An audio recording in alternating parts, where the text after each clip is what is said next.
এর উত্তরবঙ্গের দরিদ্র জেলাগুলিতে চাদরের নামে, দানের নামে, টাকার নামে, ট্যাবলেটের নামে, চিকিৎসার নামে, শীতের নামে, কম্বলের নামে, শিক্ষার নামে, উন্নয়নের নামে, ঘর বান্ধা দেওয়ার নামে, টিনের সালের নামে মানুষের ঈমান নষ্ট করার চেষ্টা চালিয়ে যাচ্ছে। 100-র মধ্যে 2-3টা বাদ দিয়া বাকি 97-98টা মিডিয়ায় ইসলামের ক্ষতি করার জন্য তাদের সংবাদে, তাদের প্রতিবেদনে, তাদের ফিচারে, তাদের কথাবার্তায়, তাদের টকশোতে, তাদের নাটকে, তাদের সিনেমায়, তাদের অনুষ্ঠানে 24 ঘন্টা ইসলামকে ঘায়েল করার চেষ্টা করতেছে। তাদের ছন্দে, তাদের প্রবন্ধে, তাদের নিবন্ধে, তাদের বইয়ে, তাদের বইমেলায়, তাদের লেকচারে, তাদের আলোচনায়, তাদের মন্তব্যে সব জায়গায় ইসলামকে খ্যাত করার, ইসলামকে ছোট করার, ইসলামকে নিচে ফেলার, ইসলামকে পিছে ফেলার, ইসলামকে মানুষের কাছে অচল বলে সাব্যস্ত করার চেষ্টা চালিয়ে যাচ্ছে। ঠিক কিনা বলেন? লক্ষ লক্ষ পাউন্ড ডলার বাংলাদেশ এবং ইসলামকে একটু আলাদা করার জন্য খরচ হইতেছে। এত ষড়যন্ত্রের পরেও বাংলাদেশে মসজিদ কমছে না বাড়ছে, মাদ্রাসা কমে না বাড়ে, আলেমের সংখ্যা কমছে না বাড়ছে, হাফেজের সংখ্যা কমছে না বাড়ছে। 7টা গ্রাম খুঁজে একটা মুফতি আগে খুঁজে পাওয়া যেত না, এখন একটা গ্রামে 7টা মুফতি পাওয়া যায়। ঠিক কিনা বলেন? এই বাংলাদেশের জন্ম হয়েছে একটা মানব শিশুর মতো। 8, 9, 10 মাস গর্ভের থেকে তারপর বাচ্চা বের হয় না, দুনিয়াতে আসে না আল্লাহর হুকুমে। মাত্র 9 মাসের প্রলয়ঙ্করী তীব্রতর এক প্রসব বেদনায় গোটা জাতিকে অস্থির করে তোলার পর বাংলাদেশ নামক নবীন শিশু রাষ্ট্রের জন্ম হয়। ঠিক কিনা বলেন? ইউরোপ, আমেরিকা চিন্তা করে এই বাংলাদেশকে আস্তে আস্তে খ্রিস্টবাদের দিকে নেওয়া যাবে, আমাদের রাজনীতির উপর তাদের হস্তক্ষেপ থাকবে, এখন আছে। আমাদের অর্থ ব্যবস্থায় তাদের হস্তক্ষেপ থাকবে, তাদের আছে। আমাদের বাণিজ্যে তাদের হস্তক্ষেপ থাকবে, এখনও আছে। তারা চিন্তা করছে এইভাবে। ঠিক কিনা বলেন? মস্কোপন্থীরা ভেবেছে বাংলাদেশ হবে কমিউনিস্ট রাষ্ট্র। ভারত ভেবেছিল বাংলাদেশকে আস্তে আস্তে হিন্দুত্ববাদ দিয়ে ঢেকে ফেলবে। ঠিক কিনা বলেন? নাস্তিক মোরতাদরা ভেবেছিল, এখনও ভাবছে বাংলাদেশকে ধর্মনিরপেক্ষতার নামে ধর্মহীন রাষ্ট্রে পরিণত করবে। কিন্তু আল্লাহ বলেন ওয়ামাকারু ওয়ামাকারাল্লাহ ওয়াল্লাহু খায়রুল মাকিরিন। আল্লাহ বলেন আমার দুশ্মনরা, নবীর দুশ্মনরা, কোরআনের দুশ্মনরা, দ্বীনের দুশ্মনরা, ইসলাম মুসলমান এবং মুসলমানিত্বের দুশ্মনরা ষড়যন্ত্র একের পর এক করতেই থাকে। আমি আল্লাহ আমার পরিকল্পনা ঠিক করে রাখি। বলেন সুবহানাল্লাহ। আল্লাহু খায়রুল মাকিরিন। নিশ্চয়ই, নিঃসন্দেহে আল্লাহ রব্বুল আলামিনই হচ্ছেন সবচাইতে নিখুঁত, নির্ভুল, সর্বোচ্চ, সর্বশ্রেষ্ঠ পরিকল্পনাকারী। ঠিক কিনা বলেন? তাদের পরিকল্পনা অনেক আছে, এইগুলি বাস্তবায়নের জন্য অনেক চেষ্টা গত 53 বছর ধরেই তারা করতেছে। কিন্তু আল্লাহর পরিকল্পনাটা বুঝতে হবে নাকি? আল্লাহর পরিকল্পনা হলো বাংলাদেশটা ইসলামের হবে। জুড়ে বলেন সুবহানাল্লাহ। জিজ্ঞেস করবেন কি করে বুঝলেন? কি করে বুঝলাম? মক্কা, মদিনা, আরব যেখানে ইসলামের জন্ম, বিস্তার, প্রতিষ্ঠা, সেখান থেকে বাংলাদেশ খুব কাছে না দূরে? কেমন দূরে? হাজার হাজার মাইল দূরে। ঠিক কিনা বলেন? আল্লাহর রসুল এবং সাহাবায়ে কেরাম আজমাইনের যে যুগ জামানা, সেই সময় থেকে আমরা কি 50, 60, 70 বছর পরে নাকি 1500 বছর পরে? কত দূরে, কত পরে? এমন এক দেশে বসবাস করি যে দেশের চতুর্দিকে সামান্যতম অন্য কোনো মুসলিম দেশের সীমান্ত নাই। কথাটা বুঝাইতে পারছি? বাংলাদেশের চারদিকে কোনো মুসলমান দেশ আছে? মুসলিম দেশ আছে? মুসলিম দেশ নাই, অমুসলিম দেশ দিয়ে বেষ্টিত। এই দেশটাও আগ্রাসী, আধিপত্যবাদী, সাম্রাজ্যবাদী। ঠিক কিনা বলেন? এই পেটের ভিতরে ছোট্ট একটা বাংলাদেশ, আরব থেকে হাজার হাজার মাইল দূরে, রসুল থেকে 1500 বছর পরের আমরা জাতি, আমরা মানুষ। এই দেশে, এই জমিনে, এই জাতির মধ্যে ইমানের দাওয়াতটাই তো ভালো কইরা এখনও আসার কথা ছিল না। আরবের আশেপাশে ধারে কাছে অনেক দেশে এখনও বাংলাদেশের মতো এত সুন্দর ইসলাম নাই। কে আনছেন? যুক্তিতে ধরে না, বৈজ্ঞানিক বুঝাইতে পারবে না, গণিতবিদ হিসাব মিলাই দিতে পারবে না, আপনার চিন্তায় মিলবে না। আল্লাহ পাক চেয়েছেন বলে হয়েছে, বলেন সুবহানাল্লাহ। এই যে বললাম আল্লাহর পরিকল্পনা, নাইলে এই বাংলাদেশটা কে চিনে বলেন? এই সাগর পাড়ের দেশ, এই পোকামাকড়ের দেশ, এই বন জঙ্গলের দেশ, এই পেক্কাদা মাটির দেশ, অধিকাংশ অশিক্ষিত মানুষের দেশ, অধিকাংশ দরিদ্র মানুষের দেশ, অবহেলিত দেশ। এই দেশটাকে আল্লাহ পাক অবহেলা করেন নাই, আল্লাহ ভালোবেসেছেন।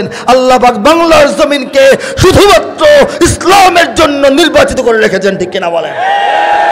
এটা হচ্ছে আল্লাহর পরিকল্পনার প্রথম অংশ, বলেন সুবহানাল্লাহ। বোঝা গেছে? তা না হলে আপনারা নিজেরা মাথা খাটায় দেখেন না, সবার তো বিবেচনা আছে। ভারতবর্ষ মুসলমানরা শাসন করেছে প্রায় 850 বছর। 500 বছর তো মুঘলরাই করেছে। সম্রাট বাবর, তার ছেলে হুমায়ুন, তার ছেলে আকবর, তার ছেলে এমনি এমনি আস্তে আস্তে আওরঙ্গজেব, এগুলি পার হয়ে আসে, জাহাঙ্গীর পার হয়ে বাহাদুর শাহ জাফর পর্যন্ত ইংরেজের সময়। তো স্যার এর আগে পাঠানরা শাসন করেছে, শেরশাহ সুরি, নাম শোনেন নাই? ওই গোষ্ঠী। তো ভারতটাকে মুসলমানরা শাসন করেছে 800 বছর। 800 বছর মুসলমানদের শাসন হওয়া সত্ত্বেও ভারতে কি হিন্দুদের চেয়ে মুসলমানের সংখ্যা বেড়ে গেছে? এখন কি মুসলমান বেশি ভারতে, না হিন্দু ভাই বেশি? বলেন তো। হিন্দুদের চেয়ে মুসলমানের সংখ্যা তো বাড়ে নাই। বোঝা গেল খালি মুসলমানরা শাসন করলেই এলাকায় ইসলামের প্রচার হয়ে যায় না। মুসলমান শাসন করলেই এখানে মুসলমান নাগরিকের সংখ্যা বেড়ে যায় না। যদি যাইতো ভারতে যাইতো, ঠিক কিনা বলেন? সেই ভারত, যে ভারতকে 800 বছর শাসন করেও মুসলিম সংখ্যা বাড়ানো গেল না, বাড়ল না, সেই ভারতের পেটের ভিতরে ছোট্ট বাংলাদেশের মধ্যে প্রায় 100%ই মুসলমান। প্রায়। এটা কি আল্লাহর সাহায্য ছাড়া হয়েছে? আল্লাহর পরিকল্পনা ছাড়া হয়েছে? প্রথম। দ্বিতীয়, দেখেন এই দেশের ইসলামকে মুছে দেওয়ার জন্য, এই দেশের মানুষের অন্তর থেকে ইসলামকে পৃথক করার জন্য, এই প্রজন্মের চিন্তা চেতনা, দিল দিমাগ, অনুভূতি উপলব্ধি থেকে ইসলামকে আউট করার জন্য, এই মাটি মানুষ প্রকৃতি থেকে ইসলামকে বাদ দেওয়ার জন্য অনেক ধরনের ষড়যন্ত্র বাংলাদেশের জন্ম থেকে আজ পর্যন্ত 53টা বছর ধইরা রাত দিন 24 ঘন্টা চলতেছে। বইলা বুঝাইতে হবে না, জানেন? একটু ইঙ্গিত দেই। শত শত শত শত জানা অজানা, চেনা অচেনা, বৈধ অবৈধ সরকারের চোখের সামনে বা আড়ালে এনজিও, বিদেশি এনজিও, মিশনারি নামে খ্রিস্টান মিশনারিগুলো এর উত্তরবঙ্গের দরিদ্র জেলাগুলিতে চাদরের নামে, দানের নামে, টাকার নামে, ট্যাবলেটের নামে, চিকিৎসার নামে, শীতের নামে, কম্বলের নামে, শিক্ষার নামে, উন্নয়নের নামে, ঘর বান্ধা দেওয়ার নামে, টিনের সালের নামে মানুষের ঈমান নষ্ট করার চেষ্টা চালিয়ে যাচ্ছে। এক গেল। দুই, যত মিডিয়া আছে এই দেশে, এই মিডিয়ার মধ্যে 100-র মধ্যে 2-3টা বাদ দিয়া বাকি 97-98টা মিডিয়াই ইসলামের ক্ষতি করার জন্য তাদের সংবাদে, তাদের প্রতিবেদনে, তাদের ফিচারে, তাদের কথাবার্তায়, তাদের টকশোতে, তাদের নাটকে, তাদের সিনেমায়, তাদের অনুষ্ঠানে 24 ঘন্টা ইসলামকে ঘায়েল করার চেষ্টা করতেছে। বড় বড় জায়গায়, বড় বড় দেশের যে মহাপরিচালক যে পদগুলি আছে, বিভিন্ন একাডেমি, বিভিন্ন ইনস্টিটিউশন, বিভিন্ন ফাউন্ডেশনের যারা নেতৃত্বে আছে, কর্তৃত্বে আছে, বাংলাদেশের বড় বড় ইউনিভার্সিটি যারা প্রধান দায়িত্বের চেয়ারগুলিতে আছে, বড় বড় এই তাদের মধ্যে 80% কি 85% নাস্তিক্যবাদী চেতনা লালন করে। তারা কবি, সাহিত্যিক, বিভিন্ন নামে, গবেষক নামে, প্রকাশক নামে, তারা সংস্কৃতিকর্মী নামে তাদের লেখায়, তাদের কথায়, তাদের ছড়ায়, তাদের গল্পে, তাদের কবিতায়, তাদের ছন্দে, তাদের প্রবন্ধে, তাদের নিবন্ধে, তাদের বইয়ে, তাদের বইমেলায়, তাদের লেকচারে, তাদের আলোচনায়, তাদের মন্তব্যে, সব জায়গায় ইসলামকে খাটো করার, ইসলামকে ছোট করার, ইসলামকে নিচে ফেলার, ইসলামকে পিছে ফেলার, ইসলামকে মানুষের কাছে অচল বলে সাব্যস্ত করার চেষ্টা চালিয়ে যাচ্ছে। কিনা বলেন? লক্ষ লক্ষ পাউন্ড, ডলার বাংলাদেশ এবং ইসলামকে একটু আলাদা করার জন্য খরচ হইতেছে। কিন্তু আল্লাহ পাক বলেন, ইউরিদুনা লিইউতফিউ নূরাল্লাহি বিআফওয়াহিহিম। আলোচনা শুরুতে যে আয়াত আমি তেলাওয়াত করেছিলাম, ফিরে গেলাম শুরুতে। ইউরিদুনা লিইউতফিউ নূরাল্লাহি বিআফওয়াহিহিম ওয়াল্লাহু মুতিম্মু নূরিহি ওয়ালাউ কারিহাল কাফিরুন। বলেন সুবহানাল্লাহ। আল্লাহ বলেন, আমার দুশ্মন, ইসলামের দুশ্মন, এরা চায় আমার বাতি, আমার জ্যোতি ফু দিয়া নিভায় ফেলতে চায়। অথচ আমি আল্লাহ কি চাই? আল্লাহু মুতিম্মু নূরিহি, আল্লাহ তো চান তার বাতিকে সমুজ্জ্বলভাবে পূর্ণাঙ্গ রূপে প্রজ্বলিত করতে, ঠিক কিনা বলেন? ওয়ালাউ কারিহাল কাফিরুন, আল্লাহ বলেন ওরা চায় নিভাইতে, আমি চাই জ্বালাইতে। অবশ্যই আমি জ্বালাবো। আমার জ্বালানোর কারণে যদিও তাদের খারাপ লাগে, ভাল লাগে না, রাগ উঠে, জলে, তারা এই টকশোতেও কথা বলে, সংসদে চিল্লাচিল্লি করে, রাস্তায় দৌড়াদৌড়ি করে, কোনো লাভ হবে না। কে বলেছেন? এই আয়াতের তর্জমা তাফসীর যতভাবে করেন, এটা যে মূল কথা দাঁড়াবে, এটা যে মূল নির্যাস দাঁড়াবে, এটা বাংলাদেশের জমিনে বাস্তবায়িত হতে আমরা দেখতে পাচ্ছি, ঠিক কিনা বলেন? দেখেন তারা কি চেষ্টা কম করছে আল্লাহর বাতি নিভাইতে? বাংলাদেশে নিভবে গেছে না জ্বলতেছে? বলেন তো। আপনারা সাক্ষী দিয়ে বলেন, আল্লাহ খুশি হবেন। আল্লাহ দান করেছেন, আমাদের স্বীকার করতে হবে।